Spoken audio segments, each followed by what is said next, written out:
Assalamualaikum warahmatullahi wabarakatuh. Balik lagi dengan channel Fakta Kehidupan. Nah, seperti biasa sebelum kita mulai membahas sebuah cerita, kita absen dulu nih. Kalian semua yang lagi pada nonton Fakta Kehidupan, kalian semua dari daerah mana aja? Kalian bisa tuliskan di kolom komentar ya, karena udah banyak banget yang komen-komen di sana, dari Kediri, terus dari Palembang, dari Lampung, dari Medan, dari Sulawesi, Kalimantan, Papua, Denpasar, Bali, sampai di luar negeri pun ada. Malaysia, Hong Kong, Taiwan, Arab Saudi pun ada. Pokoknya kami tidak bisa sebutin satu persatu ya, mohon maaf banget, tapi kami selalu mendoakan kalian semua yang nonton semoga dalam keadaan sehat walafiat, dipanjangkan umurnya, dimudahkan rezekinya, dan dimudahkan segala urusannya. Apalagi buat kalian semua yang subscribe dan masih mempercayakan kisah-kisah cerita-cerita kalian untuk dibawakan oleh Fakta Kehidupan. Nah, kisah kali ini menceritakan seorang wanita gendut yang memergoki suaminya sendiri tidur dengan kakak iparnya. Bagaimana ini? Pasti banyak banget dari kalian yang penasaran dengan kisah ini. Nggak usah lama-lama lagi, kita masuk ke ceritanya.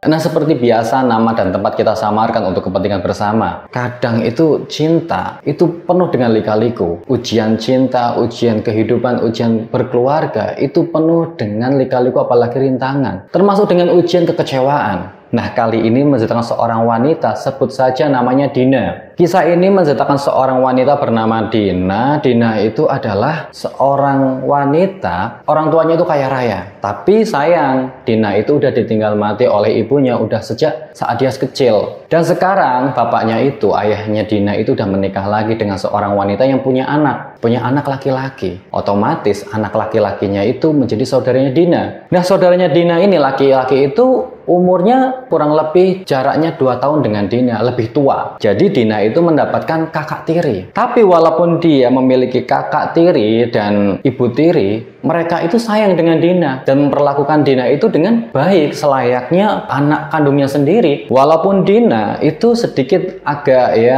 dia tuh doyan makan. Udah doyan makan, terus badannya itu gempal. Dia tuh badannya gempal, makan terus hobinya makan. Tapi mereka, keluarganya Dina itu tidak pernah mempermasalahkan atas hobinya Dina ini yang gemar sekali makan. Dan bentuk badannya yang gemuk itu tidak pernah mempermasalahkan. Bahkan mereka itu menganggap si Dina itu seperti anaknya sendiri. Sayang dengan Dina itu. Malah justru teman-temannya Dina di kuliahan, tetangga-tetangganya yang di lingkungan rumahnya Dina itu malah justru yang sering membuli dan gemar sekali mengkritik penampilannya si Dina itu. Nah, pada suatu hari, sebut saja kakaknya Dina ini bernama Mas Nanang. Kakaknya si Dina ini, Mas Nanang, itu bekerja di luar kota bersama ayahnya. Ayah tirinya, berarti ayahnya si Dina itu bekerja di luar kota. Dia tuh jarang sekali untuk pulang. Bahkan ibu tirinya pun ikut ke luar kota bersama kakaknya, bersama ayahnya. Dina di rumah sendiri karena Dina itu masih kuliah. Jadi ya dia nggak bisa ikut keluar kota. Jadi dia tinggal di situ untuk melanjutkan perkuliahannya. Nah, kakaknya si Dina ini, Mas Nanang, pada suatu hari itu pulang membawa wanita yang katanya itu kekasihnya Mas Nanang. Sebut saja wanita ini bernama Vika. Vika itu penampilannya jauh beda banget sama si Dina. Vika itu rajin sekali merawat badannya. Pakaiannya juga glamor, badannya bagus, putih, bersih, rambutnya juga terurai panjang, kulitnya bagus. Pokoknya itu cantik lah si Vika itu. Beda banget sama si Dina. Nah, kesan pertama yang ditemukan oleh Dina saat bertemu dengan calon kakak iparnya ini, Vika, ya masih biasa aja karena belum memperlihatkan sifat aslinya. Hingga akhirnya pertemuan keluarga itu merencanakan pernikahannya Vika dengan si Nanang. Mereka merencanakan acara pernikahan Nanang dan Vika itu. Dina hanya diam saja mendengarkan di sana. Nah, mereka saling ngobrol satu sama lain, ngobrolin acara pernikahannya bagaimana dan bagaimana. Hingga akhirnya hari di mana Vika dan Nanang menikah pun dimulai. Acara pernikahan dimulai begitu meriah. Dekorasi yang mewah dan menawan pun ada di mana-mana untuk meramaikan acara pernikahan Vika dan Nanang ini. Nah, tidak sampai di situ saja. Di samping ada dekorasi-dekorasi yang mewah-mewah, di sana juga terletak beberapa makanan-makanan yang enak-enak. Bermacam-macam makanan. Dina itu justru nggak menikmati acaranya, justru dia asik makan-makan di sana. Nah, pemandangan ini dilihat oleh salah satu tetangganya Dina. Tetangga itu mencoba untuk menyapa si Dina. Dia bertanya kenapa Dina kok malah justru asik makan, bukannya ikut acara, ikut bertemu dengan tamu-tamu undangan, mengasih selamat dengan kakak tirinya, kakak iparnya yang baru, tapi malah Dina tuh kok asik makan. Dina tidak peduli, dia tetap asik makan aja, nggak peduli dengan lingkungan itu, tidak peduli dengan omongan-omongan tetangga. Nah, keadaan ini pun dilihat oleh ibu tirinya. Ibu tirinya datang, mencoba untuk membela Dina. Ya udah biarin aja.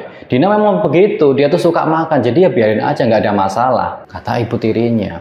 Ya, tapi kan Dina harus menjaga tubuhnya. Siapa tahu dia nanti mau menikah. Kalau badannya kayak gini, mana ada yang suka? Kapan dia akan menusul kakak tirinya itu? Kata tetangganya, ya udah sih biarin aja. Lagian kalau nanti ada yang suka sama Dina, kalau udah waktunya, udah jodohnya ya pasti nggak akan kemana. Pria itu bakal menerima Dina apa adanya, kata ibu tirinya. Nah, Vika yang sedang ngobrol dengan teman-temannya yang memberikan selamat kepada dirinya, itu pun mendengar dan melihat bahwasanya ibu tirinya sedang bersama Dina. Dia tuh ngomong, salah satu temannya Vika ngomong, itu siapa sih gendut kayak gitu, asik makan terus? Itu saudara kamu ya? Kata temannya Vika. Iya, itu adik iparku. Ya walaupun adik tiri sih, cuman ya iya kayak gitu, hobinya makan terus. Dia tuh nggak mau menjaga bentuk tubuhnya, makanya jadi gendut kayak gitu, kata si Vika. Nah, setelah acara pernikahan itu selesai, Dina dan keluarganya pun hidup normal seperti biasa. Tapi bedanya, sekarang Dina itu tinggal bersama si Vika. Vika itu tidak mau diajak tinggal bersama kakak tirinya itu, si Nanang, untuk tinggal di luar kota. Alasannya dia masih ya suka kerja, dia tuh masih enak kerja, nyaman kerja aja. Nah, Vika itu kerja di sebuah bank.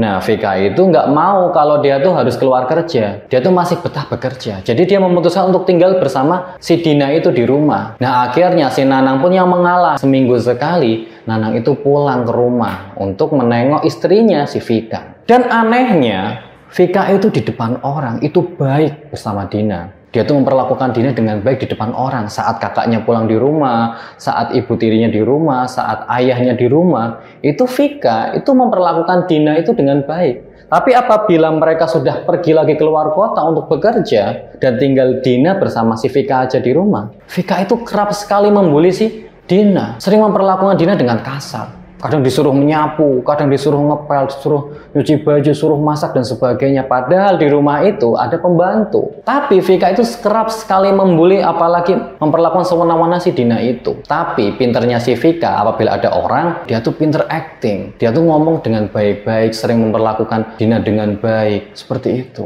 Dan tidak jauh dengan teman-temannya si Dina di kuliahan. Teman-temannya Dina itu sering sekali membuli si Dina itu, katanya gendut, jelek, dan sebagainya. Tidak bisa merawat tubuh, tidak bisa dandan, dan sebagainya. Mana ada pria yang mau dengan si Dina, kata teman-temannya itu. Hingga omongan-omongan ini sering dipikirkan oleh si Dina. Apakah benar dengan penampilanku seperti ini, orang lain atau pria itu nggak mau dekat-dekat dengan dia, nggak mau suka dengan dia, kata si Dina. Tapi Dina percaya apabila nanti ada pria yang mau menerima Dina apa adanya, apabila itu sudah jodoh, pasti itu akan datang, kata si Dina. Hingga benar saja, anehnya, tiba-tiba si Vika itu berperilaku sangat baik kepada si Dina. Dia tuh ngomongnya halus, nggak suka bentak-bentak lagi, nggak suka nyuruh-nyuruh dan sewenang-wenang kepada si Dina. Dina bingung ada apa. Dan tidak cukup sampai di situ saja, dan Vika ternyata memperkenalkan si Dina dengan seorang pria yang bekerja bersama si Vika di sebuah bank itu. Dikenalkanlah seorang pria yang gagah dan tampan. Sebut saja pria ini bernama Rian. Si Rian itu dikenalkan dengan si Dina. Mereka bertemu di sebuah restoran. Vika awalnya agak bingung, agak ya curiga, ada apa ini? Kok tiba-tiba kakak ipar tirinya ini kok tiba-tiba mau baik dengan dia, mau mengajak makan malam, ada apa ini? Dina, kamu tenang aja, aku nggak berbuat jahat kok kali ini, aku tuh udah baik, kata si Vika. Aku ingin memperkenalkan kamu dengan seorang pria, karena aku udah lama banget lihat kamu tuh jomblo terus, nggak ada yang suka dengan kamu, nggak ada yang mau dengan kamu. Jadi ya aku berinisiatif untuk memperkenalkan kamu dengan seorang pria, kata si Vika. Ya nggak apa-apa, dikenalin aja, siapa tahu cocok, kata si Dina. Hingga akhirnya pria itu pun datang yang bernama Rian. Pria tampan, pria gagah. Tiba-tiba dia tuh manis. Depannya si Dina. Sepertinya Vika dan Rian itu udah kenal lama. Mereka sepertinya udah akrab.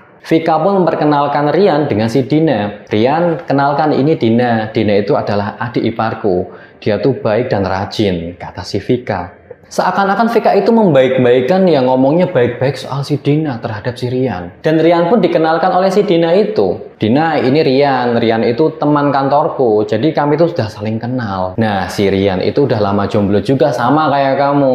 Nah, makanya aku kenalin Rian sama kamu, siapa tahu cocok. Nah, mereka pun kenalan. Mereka kenalan. Nah, Rian itu manis di depannya sih Dina. Dia tuh ya ngomong ngobrol tuh nyambung, nyaman. Hingga akhirnya dalam pertemuan itu tiba-tiba si Rian tuh ngomong, aku memang sedang mencari seorang istri. Ya siapa tahu Dina cocok dan berkenan mau dengan aku, kita segera menikah. Kata si Rian. Rian itu tuh the point bahwasanya dia tuh emang mencari istri dan mau menikah dengan si Dina. Nah Dina itu yang terbunga-bunga, emang nggak pernah ada pria yang mau dengan dia, nggak ada yang pernah mau semanis itu dengan si Dina. Dia tuh ya tersanjung aja, seneng melihat seorang pria gagah dan tampan mau dengan dia. Dina mau, ya udah nggak apa-apa, nanti aku ngomong dengan ayah dan ibu. Kalau memang Mas Rian serius dengan aku, kata si Dina. Hingga akhirnya Dina pun yang seneng dan bahagia itu ya nelpon, langsung menghubungi ayahnya dan ibu tirinya itu. Dina ngomong bahwasannya ada seorang pria yang mau serius dengan dia dan ingin mengajaknya dia menikah, kata si Dina itu. Ibu dan ayahnya pun ikut senang bahwasannya ada seorang pria yang mau dengan anaknya itu. Ya udah kalau kayak gitu nanti kita pertemuan aja, pertemuan keluarga. Kapan kita rencanain untuk acara pernikahannya? Kata ayahnya si Dina itu. Hingga akhirnya ayahnya Dina, ibu tirinya Dina sama kakak tirinya Dina, Mas Nana itu pulang untuk merencanakan pernikahannya si Dina dengan si Rian itu. Mereka saling bermusyawarah di situ, ngobrol, merencanakan tanggal dan hari pernikahannya si Dina. Hingga akhirnya acara pernikahan itu pun dimulai. Acara pernikahan yang begitu meriah, begitu hikmat. Nah, si Dina itu merasa lengkap sekarang ada seorang pria yang mau dengan dia. Masalah dengan kakak iparnya, si Vika sekarang sudah mereda, sudah tidak lagi ada masalah di antara mereka dan keluarganya itu ya merasa lengkap aja, senang gitu, udah sempurna. Tapi kesempurnaan dan kesenangan dan kebahagiaannya si Dina itu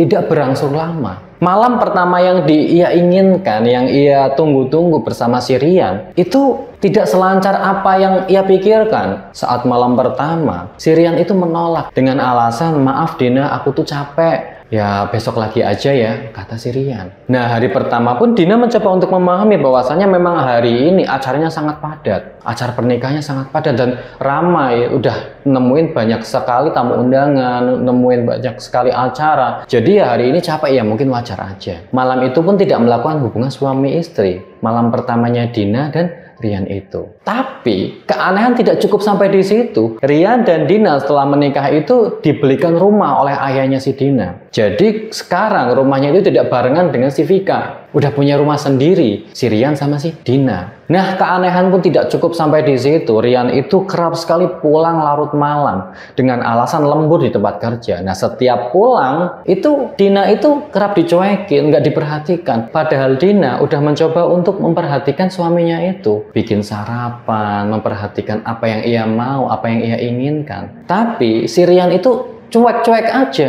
dengan si Dina itu. Bahkan di ranjang, Dina jarang sekali disentuh oleh si Rian. Hingga akhirnya hari demi hari seperti itu. Hingga akhirnya Dina itu udah nggak betah lagi. Dia ngomong apa adanya karena kecuekan dan kedinginan si Rian itu. Ada apa mas? Kamu seperti itu, nggak pernah ya memperhatikan aku, nggak pernah menyentuh aku. Ada apa mas? Bukankah kita sekarang udah sah menjadi suami istri? Kata si Dina. Aku tuh capek, aku tuh ya sibuk kerja, jadi ya aku nggak punya waktu untuk itu, kata si Rian. Tapi emang nggak ada waktu mas buat aku, nggak ada waktu sebentar buat kita melakukan hubungan suami istri. Bahkan kamu tidak pernah menyentuhku lagi, kata si Dina. Ya aku capek aja, nggak ada alasan lain, kata si Rian. Rian tuh mencoba untuk berkelit, hingga akhirnya Dina yang marah. Dina yang mencoba untuk memojokkan si Rian, hingga akhirnya Rian pun ngomong, aku tuh capek ya, aku tuh males dengan kamu. Bagaimana aku mau nafsu dengan kamu, bagaimana aku mau tidur dengan kamu yang seperti ini. Bahkan kamu tuh tidak pernah merawat diri. Kamu tuh asik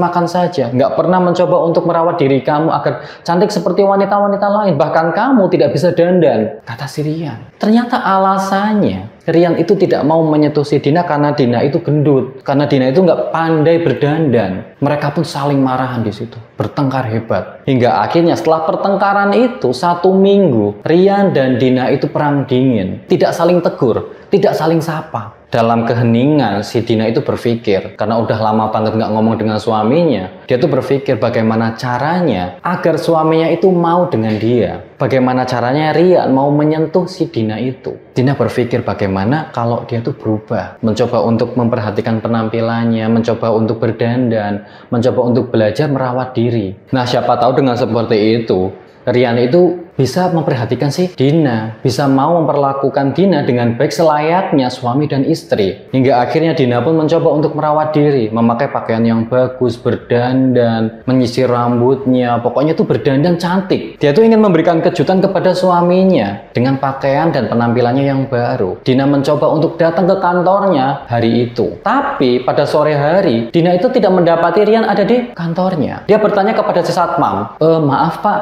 Bapak lihat Pak Rian nggak? Soalnya tadi saya datang ke kantornya, katanya nggak ada di sana, kata si Dina. Nah, satpam pun ngomong, oh tadi saya udah lihat Pak Rian sama Bu Vika sedang pergi. Kayaknya mereka udah pulang deh jam segini, kata si satpam. Satpam ngomong menjelaskan bahwasannya Vika dan Rian udah pulang dari tadi. Dina pun mencoba untuk menghubungi suaminya itu Rian. Ditelepon, tapi nggak diangkat-angkat.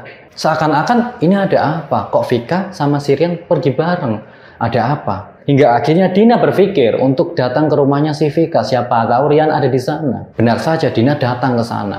Di sana ada mobilnya Rian terparkir di halaman rumahnya si Vika, kakak iparnya. Dina pun masuk ke rumahnya si Vika. Dia tuh bertemu salah satu pembantu yang udah dia kenal. Bi, suami saya ada di sini nggak si Rian? Kata si Dina. Oh Pak Rian sama Bu Vika ada di atas. Kayaknya mereka lagi ngobrol-ngobrol deh, kata si pembantu itu. Hingga akhirnya Dina pun mencoba ke atas. Sampai di sana itu nggak ada orang, dicari. Hingga akhirnya Dina mencoba untuk datang ke kamarnya si Vika. Di sana Dina mendengar suaranya si Rian sama si Vika sedang ngobrol di kamar. Dina tidak berani masuk. Dia tuh cuma mendengarkan suara dari dalam saja yang menjelaskan bahwasanya Rian tuh ngomong, sayang aku udah nggak betah lagi sama si Dina. Dia tuh udah gendut, udah jelek. Aku nggak betah hidup dengan dia, kata si Rian. Ya udah kamu sabar dulu, kamu hidup dengan dia sementara. Kita tuh lagi butuh duit dia, kita butuh kekayaannya. Aku juga udah bertahan kok hidup di sini bersama si Nanang. Aku juga nggak jatuh cinta dengan dia, tapi kita itu butuh duitnya, butuh uangnya. Jadi ya kita bertahan dulu. Nanti kalau kita udah mendapatkan semua kekayaannya si Dina sama si Nanang, kita cerai dengan dia dan kita langsung bisa menikah, kata si Vika. Dina yang mendengarkan rencana jahat mereka itu pun udah geram. Dina langsung membuka pintu kamarnya si Vika itu, kakak iparnya sendiri. Dan ternyata betapa terkejutnya saat si Dina membuka kamarnya si Vika.